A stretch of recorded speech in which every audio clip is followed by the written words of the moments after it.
ninaomba kwa unyenyekevu mkubwa unifikishie salamu kwa Daktari Samia Suluhu Hassan kwa kuniamini mara mbili ndani ya kipindi cha utumishi wake akiwa rais wa Jamhuri ya Muungano wa Tanzania tangu 2021 mpaka sasa 2025.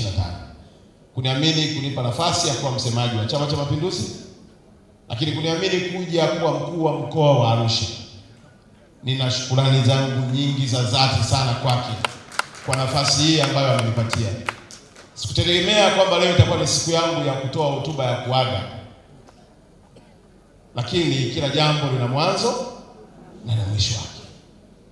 Ninamshukuru kwa sababu aliniamini katikati ya watu wengi ambao walikuwa na minong'ono mingi na wenye nguvu nyingi ya kutaka kukandamiza, kwa sababu nami nimepita kwenye mapambano makubwa.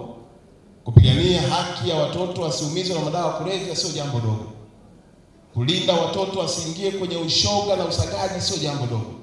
Wenye nguvu walipambana, lakini Daktari Samia Suluhu Hassan akaziba masikio. Na leo tunapoongea, mheshimiwa mgeni rasmi, kama kuna heshima na stahili kupata katika mkoa huu, anatakiwa apewe Mungu na Daktari Samia Suluhu Hassan. Asingekuwa yeye, nisingepata nafasi ya kuwa mtumishi. Asingekuwa yeye, nisingepata kugusa mioyo ya watu.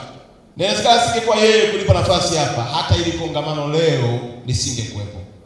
Kwa hiyo namshukuru sana Mheshimiwa Rais. Naomba umfikishie salamu za upendo, mpatie maua yake, mwambie mdogo wako anakupenda, anakushukuru na anasema asante sana kwa heshima uliyompatia ya kufanya kazi. Mheshimiwa mgeni rasmi, mimi nimeoa hapa Arusha miaka 15 iliyopita. Niko nakuja tu kweli naondoka, nakuja tu kweli naondoka.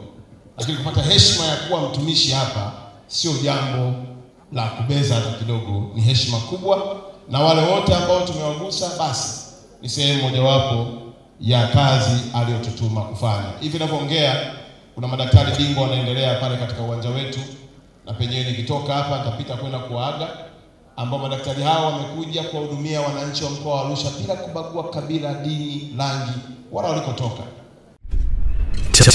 Tanzania 24 Digital, beyond the mainstream, beyond the mainstream.